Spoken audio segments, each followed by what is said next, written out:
Hai guys, admin di sini. Di video kali ini kita akan membahas film yang berjudul The Child. Film ini dirilis pada tahun 2021. Film ini menceritakan tentang seorang wanita. Setelah kecelakaan dia bisa melihat masa depan dan mencurigai suaminya sebagai seorang pembunuh. Bagaimanakah itu bisa terjadi dan apakah kira-kira tuduhannya semua benar?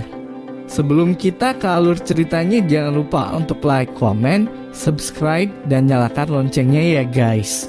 Tanpa berlama-lama lagi yuk, langsung aja kita ke alur ceritanya. Film dimulai dengan memperlihatkan seorang wanita bernama Sojin, seorang istri yang baru sembuh setelah ia mengalami kecelakaan cukup parah.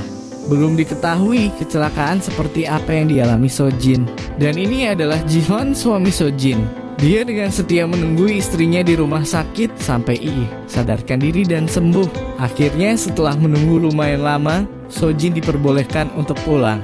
Efek yang jelas terlihat dari Sojin setelah kecelakaan adalah mengalami amnesia akut. Dia tak mengingat apapun, bahkan dirinya sendiri. Jihon pun terlihat bingung untuk menjelaskan apa sebenarnya tentang Sojin. Ada apakah gerangan? Oke, lanjut. Saat sampai ke apartemen mereka, Sojin disuruh untuk menunggu di bawah.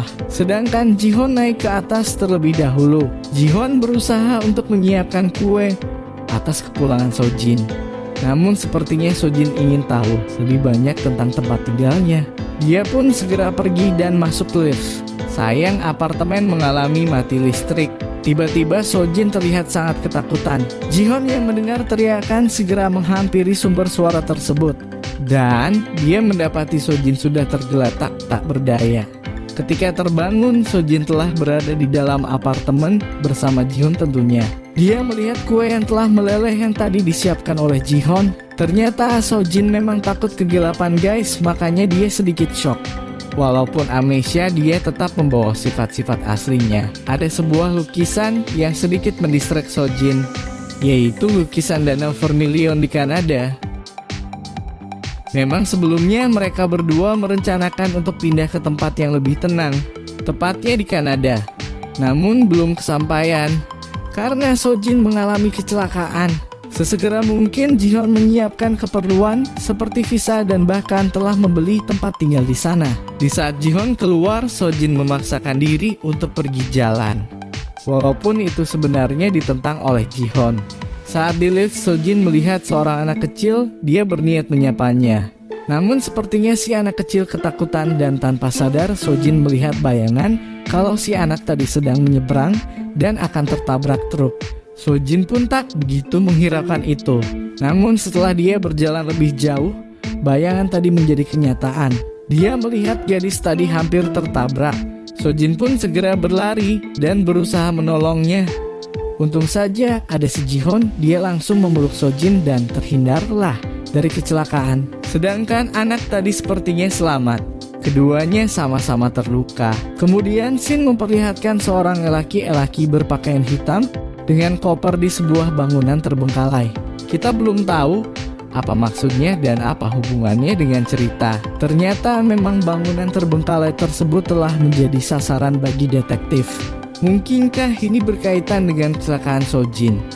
Oke, kita beralih dulu ke Sojin. Tanpa disadari, Sojin memiliki bakat seni yang sebenarnya lumayan baik. Terlihat dari goresan pensilnya. Namun entah apa yang sedang dia gambar. Tiba-tiba dia melihat gadis kecil yang kemarin. Langsung Sojin menghampirinya. Gadis kecil itu pun masih sangat terlihat ketakutan dengan Sojin. Dan untuk kedua kalinya, Sojin melihat bayangan dari si gadis. Dia terlihat sedang masuk ke apartemen dan meminta makanan pada sang ibu. Tak lama kemudian kakaknya datang. Dan boom, gas di rumahnya meledak. Tentu Sojin sangat bingung dengan apa yang terjadi. Sojin pun berniat untuk menghentikan semua itu, namun terlambat. Setelah kejadian tersebut, Sojin dan Jihon pergi ke rumah sakit untuk memeriksakan apa yang sebenarnya terjadi pada Sojin. Dokter dan Jihon bilang kalau Sojin hanya berhalusinasi. Sedangkan Jihon sangat yakin kalau dia melihat itu begitu nyata. Bahkan saat di rumah sakit, Sojin melihat gadis kecil kemarin dan kakaknya yang sedang dirawat. Akan tetapi kali ini dia tak bisa menemui keduanya karena tiba-tiba keduanya menghilang. Sojin terlihat histeris karena tak ada yang percaya padanya. Bahkan Jihoon sendiri, karena merasa ini sudah tak benar, Jihoon pun berteriak ke Sojin, membuat Sojin semakin sedih. Kemudian untuk meringankan pikiran keduanya pergi ke pantai. Dengan begitu suasana hati Sojin serta Jihoon pun jadi sedikit lebih tenang. Di lain waktu Sojin bermimpi sesuatu yang mengerikan. Terlihat dia terjatuh dan ada seorang laki-laki misterius di sana. Entah apa maksudnya, apa itu sedikit dari ingatan Sojin tentang kecelakaan yang menimpanya. Ya, kita belum tahu. Oke, kita lanjut. Sojin esoknya didatangi dua detektif. Mereka menanyakan soal memar di tubuh Sojin terjadi sebelum kecelakaan ataupun setelahnya. Nah, ternyata memang detektif itu menangani kasus yang melibatkan Sojin dan suami. Bahkan mereka bertanya apakah suami Sojin kasar atau tidak. Karena memang Sojin tak mengingat apapun, detektif akhirnya pergi. Nah, pas pergi ini, salah satu detektif memperhatikan foto pernikahan yang sepertinya terbalik. Namun entah ia membandingkan foto pernikahan yang mana. Sojin merasa dia tak mengenal suaminya dengan baik, makanya dia pergi jalan-jalan, siapa tahu ada sesuatu yang memicu ingatannya. Di lift, dia bertemu dengan seorang gadis remaja, lagi-lagi Jihoon melihat bayangan aneh. Dari mata remaja itu, dia melihat remaja itu sedang dicekik seseorang dengan ciri-ciri dagu memiliki codet. Sojin berusaha keras menghentikannya agar tak terjadi seperti apa yang dilihat Sojin. Namun aksinya dihentikan oleh laki-laki dengan ciri-ciri yang sama dengan apa yang ada di bayangan Sojin. Sojin pun yang berniat keras menyelamatkan remaja itu akhirnya memutuskan untuk mengikutinya. Namun akhirnya dia kehilangan jejak remaja itu. Kemudian dia dihentikan oleh ibu-ibu yang ternyata kenal dengan si Sojin. Sojin pun diajak ke suatu tempat.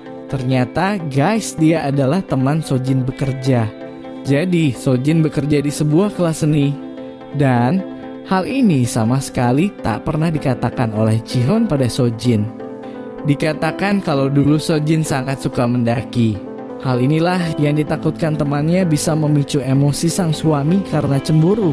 Soalnya kalau naik gunung tuh pasti ada teman cowoknya kan. Di situ juga Sojin menemukan kartu nama Jihoon beserta alamat tempat kerjanya. Lalu Sojin mendatangi tempat kerja Jihoon yang ternyata sudah lama tutup karena bangkrut. Sepulang dari situ Sojin menanyakan kenapa Jihoon menyembunyikan semua itu. Sedangkan Jihoon sepertinya mempermasalahkan ingatan Sojin yang mulai kembali. Hubungan keduanya kini mulai dipenuhi oleh curiga. Sementara itu detektif mulai menemukan titik temu. Namun masih belum jelas siapa pelaku yang sebenarnya terekam CCTV. Scene kemudian berpindah ke seorang lelaki misterius yang menyimpan paspor milik Sojin. Lalu di sisi lain Sojin menerima paket yang secara mengejutkan isinya adalah foto-foto dirinya bersama seorang pria tak dikenal. Siapa kira-kira dia? Oke, kita lanjut saja dulu. Sojin kemudian pulang, lagi-lagi tragedi terjadi di lift. Dia bertemu dengan pria yang memiliki bekas codet di dagunya. Salahnya Sojin, dia menegur pria itu agar tak menyentuh gadis remaja yang pernah ia temui. Si pria itu pun merasa diejek dan marah. Sojin pun dicekiknya sampai memerah guys. Untungnya saat lift terbuka dia berhasil lolos. Tepat di situ ada Jihoon juga. Sojin pun bilang ke Jihoon itu adalah pria dari kamar 706. Selain itu, para detektif belum menemukan titik terang sama sekali. Belum ada yang bisa menjelaskan dengan detail apa yang terjadi pada saat Sojin mengalami kecelakaan. Nah, setelah Sojin dicekik, dia semakin takut akan terjadi apa-apa pada remaja kemarin. Dia pun tak bisa diam, karena itu akhirnya Jihoon memberikan nasihat bahwa tak akan terjadi apa-apa. Sojin disarankan segera meminum obatnya dan tidur.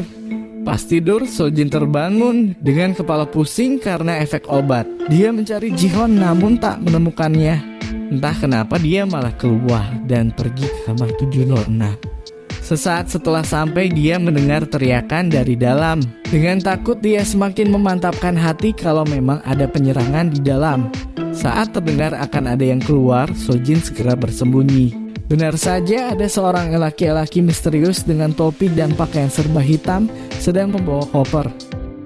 Namun di tengah perjalanannya, si pembunuh menjatuhkan kalung berbentuk daun. Sojin pun notice dengan itu, namun belum bisa melihat dengan jelas wajah pelaku. Dan betapa mengejutkannya, ternyata itu adalah Jihon.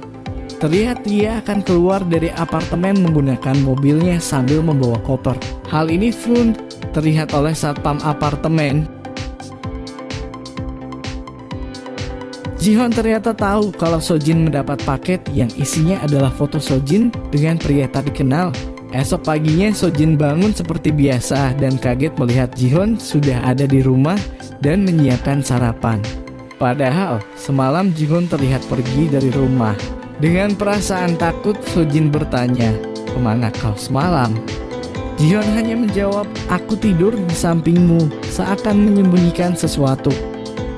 Saat Jihon keluar, Sojin sekali lagi pergi ke tempat kerjanya dulu guys. Dia langsung bertanya pada temannya, "Seperti apakah suamiku?" Temannya pun berkata, "Apa kau dipukul lagi?"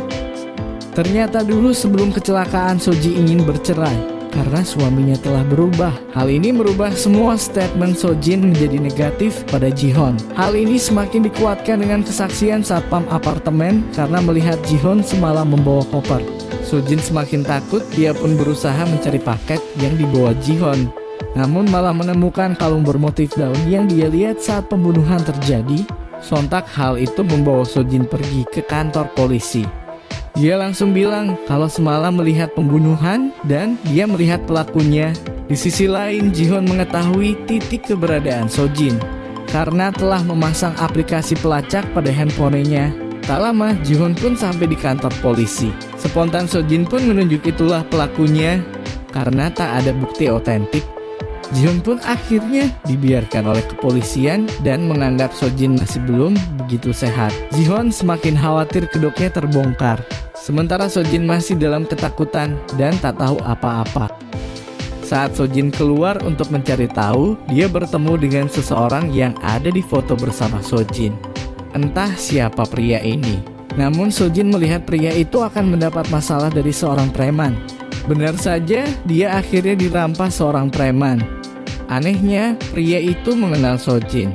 Sojin pun akhirnya diajaknya ke apartemen. Yang lebih aneh lagi, ternyata dia yang memiliki paspor Sojin guys. Sedangkan Sojin sangat paham dengan apa yang ada di dalam apartemen itu. Saat si pria mencari stempel, seolah-olah Sojin pernah tinggal dalamnya begitu lama. Sojin terlihat bingung dan dia juga melihat pria itu akan mengalami pembunuhan. Sojin berusaha menghentikannya namun tak ada hasil. Kemudian dia melihat foto pernikahan dirinya dengan pria tadi. Terus siapa dong Jihon yang dia temui di rumah? Baru diketahui ternyata Jihon bernama asli Kim Sonu. Sedangkan pria yang ada bersama Sojin adalah Jihon yang sebenarnya. Wah, gimana TU? Oke, kita lanjut dulu biar lebih jelas. Di suatu malam Sojin mengikuti Jihon alias Kim Sonu. Dia pergi ke bangunan terbengkalai. Tak lupa Sojin pun segera menghubungi detektif dan melihat Jihon sedang menyeret Jihon yang asli dalam keadaan tak bernyawa ke dalam tempat untuk menaruh semen basah. Hal ini sama dengan yang dilihat sama Sojin. Sialnya, Jihon melihat Sojin. Namun tak lama kemudian detektif akhirnya datang.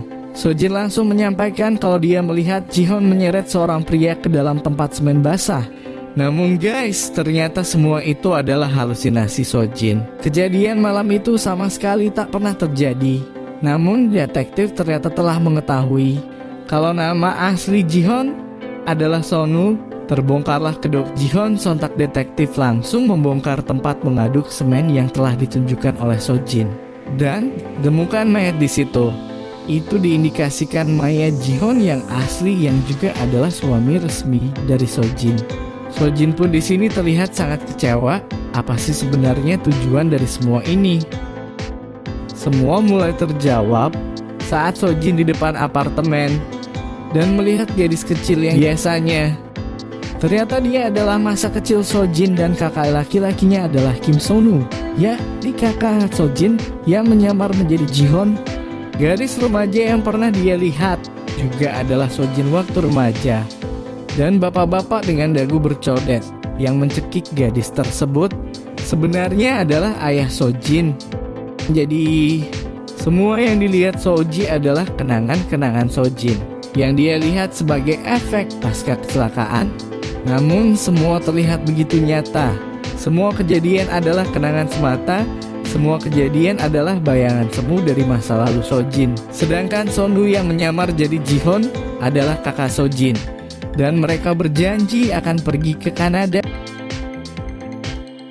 Itulah yang membuat Jihon asli cemburu pada Sojin. Jihon yang asli pun sering menganiaya Sojin sehingga Sonu melindunginya. Bahkan ayah Sojin meninggal karena Sonu saat ingin melindungi Sojin. Namun masih ada satu masalah. Ternyata mayat yang ditemukan bukanlah Jihon, melainkan preman yang pernah memeras Jihon asli.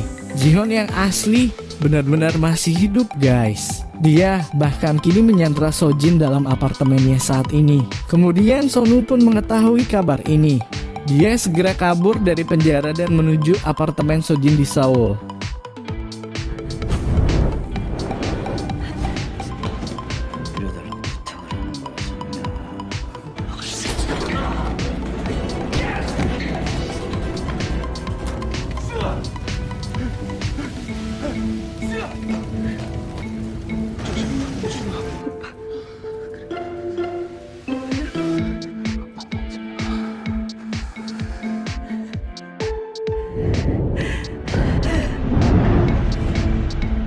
Singkat cerita, Jihon pun berhasil ditangkap.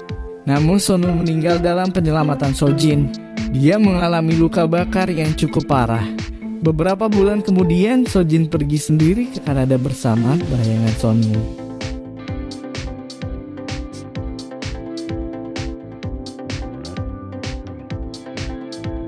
Dan hal inilah alasan adanya dua foto pernikahan yang terbalik. Suami resmi berada di kiri sedangkan anggota keluarga berada di kanan pengantin perempuan. Film pun selesai. Makasih banyak udah nonton alur cerita kali ini. Dan sampai jumpa di alur cerita berikutnya ya guys. See you.